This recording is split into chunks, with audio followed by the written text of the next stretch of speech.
July charter করছেন, একটা ঐকমত্য কমিশন তৈরি হয়েছে, এবং সেই কমিশনের 3 মাসের চর্চার শেষে এখন একটা সনদ স্বাক্ষরিত হবে আগামী 17 তারিখে। প্রথম কথা হচ্ছে যে নিবন্ধিত যে রাজনৈতিক দলগুলো আছে, আমার হিসেব যা বলে অন্তত 30টি রাজনৈতিক দল এই ডায়ালগের প্রসেসের মধ্যে ছিল না, যাদেরকে ডাকাই হয়নি। আচ্ছা, 30টির মধ্যে আপনি ধরেন যে আওয়ামী লীগকে সরকারি আদেশে, নির্বাহী আদেশে তার কার্যক্রম স্থগিত করা হয়েছে, আওয়ামী লীগকে আপনি বাদ রাখলেন, বাকিরা নেই। যাদের নিয়ে চর্চা করা হয়েছে, এই ডায়ালগ হয়েছে বা ধারণা করা হচ্ছে যারা সবাই মিলে এখন স্বাক্ষর করবেন, আমার ধারণা মোটামুটি বেশ কয়েকটি না হলেও অন্তত কয়েকটি রাজনৈতিক দল, 4-5-7টা হতে পারে, তারা এই সনদে স্বাক্ষর করবেন না 17 তারিখে। এবং পরিস্থিতি জটিলতা দেখেন, আমি নিজে যখন সরকারকে নিরপেক্ষ বলি না, অনেকে অসন্তোষ প্রকাশ করেছে। এখন এনসিপি বলে যে এই সরকার নিরপেক্ষ নয়, তারা উপদেষ্টাদের বিরুদ্ধে প্রতিনিয়ত কথা বলছে, এবং উপদেষ্টাদের এক্সিট নিয়েও এনসিপি নেতারা কথা বলছেন, স্বয়ং নাহিদ ইসলাম কথা বলছেন। বিএনপি প্রশ্ন তুলছে যে কোনো উপদেষ্টার কার্যক্রম তাদের ভালো লাগছে না,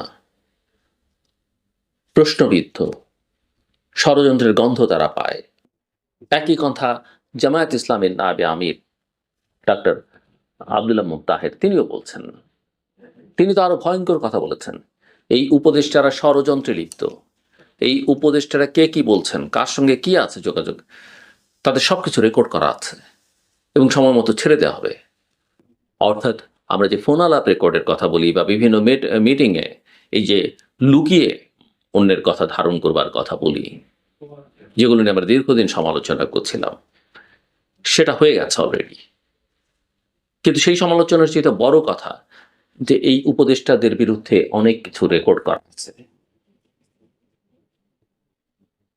এবং সেটা তারা প্রচার করে দেবেন। সেটা প্রচার করলে আমি মনে করি যে মিস্টার আব্দুল্লাহ তাহের, অন্তত এটুকু আমি বিশ্বাস করি, আমি তাকে খানিকটা ব্যক্তিগতভাবে চিনিও, তিনি আমার শোতেও আগে এসেছেন, অনেক আগে, তিনি মিথ্যে বলছেন না, অন্তত এই জায়গায় মিথ্যে বলছেন না।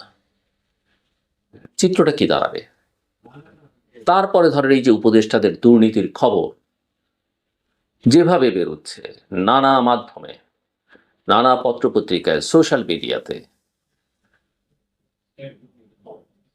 এবং তাদের যে পারফরমেন্স,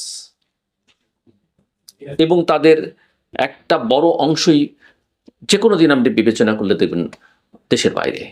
কেন তারা দেশের বাইরে? কি তারা অর্জন করছেন? কি দেশের জন্য নিয়ে আসলেন? আমি বাইরের দুনিয়া থেকে দুঃসংবাদ ছাড়া কোনো ভালো সংবাদ বাংলাদেশের জন্য দেখি না। আর যেগুলো ভালো সংবাদ বলে প্রচার করা হয় একই স্টাইলে, আগের স্টাইলে, সেগুলো হচ্ছে রুটিন ওয়ার্ক। ওটা আপনি এফোর্ট দিলেও পেতেন, না দিলেও পেতেন। অনেকে মন খারাপ করবেন, আমার সমালোচনা করবেন। ডোনাল্ড ট্রাম্পের সঙ্গে তার যে ট্যারিফ সংক্রান্ত ডিসিশন, এই ডিসিশন আমাদের যে অর্জন, প্রত্যেকে কমিয়ে কত আনা হচ্ছে, আমি মনে করি না এটা আমাদের নেগোসিয়েশনের ফল। নেগোসিয়েশনটা ছিল রুটিন। এটা ট্রাম্প অ্যাডমিনিস্ট্রেশনের ডিসিশন, সে কাকে দেবে, কতখানি সুবিধা কাকে দেবে না, ওই সিদ্ধান্ত তার নেওয়া আছে, বাকিটা রুটিন ওয়ার্ক। এবং এত এত খবর পত্রপত্রিকায় প্রকাশিত হবার পর প্রফেসর মোহাম্মদ ইউনূস একজন উপদেষ্টার বিরুদ্ধে কোনো ব্যবস্থা নেননি। তার সমস্যাটা কোথায়? সমস্যা কি এটা যে তিনি আসলে এইসব বিষয় নিয়ে খুব একটা ভাবছেন না, তিনি নিজের প্রতিষ্ঠানগুলোর সুযোগ সুবিধা গুছিয়ে নেওয়াটাই তার প্রধান কাজ? বা 14 মাসে 14 বার বিদেশ সফর, তার মধ্যে দুটো তিনটা মাত্র রাষ্ট্রীয় সফর, দেশের অর্থ ব্যয় করে? আমি জানি না সেই কারণে তিনি করছেন কিনা, বাট সবার মধ্যে এক ধরনের নাইভিটি, কি বোঝেন না কিছুই, সব শিশু সুলভ আচার আচরণ। কিন্তু শিশুরা আবার অন্যায় অপকর্ম থেকে নিজেকে একজনও দূরে রাখছেন না। কথাবার্তায়, আচরণে 53 বছরে 54 বছরে কিছু হয়নি যারা বলছেন 1 বছরে পারবেন না, কিন্তু লুটপাট দুর্নীতি সেটা তো ঠিকই করতে পারলেন। আসেন এবার সবচেয়ে ভয়ঙ্কর জায়গা যেটা এখন তৈরি হচ্ছে দেশের জন্য, সবচেয়ে দুর্ভাবনার বিষয়, সেটা হচ্ছে আমাদের স্বাধীনতা সার্বভৌমত্ব রক্ষার যে প্রতিষ্ঠান, সেনাবাহিনীকে বিতর্কের মধ্যে ঠেলে দেওয়া হচ্ছে, সেনাবাহিনীকে এক ধরনের অস্থিরতার মধ্যে ঠেলে দেওয়া হচ্ছে। আমরা কোনো অবস্থাতেই ৭৫-এর পুনরাবৃত্তি চাই না। আমরা আমাদের সেনাবাহিনী সুশৃঙ্খল, ইয়েস, কথা বলতে দ্বিধা নেই।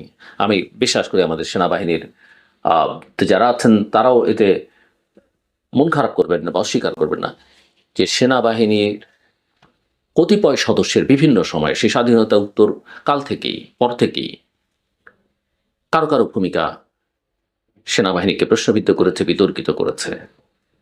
তাদের কারো বিচার হয়েছে, কারো বিচার হয়নি।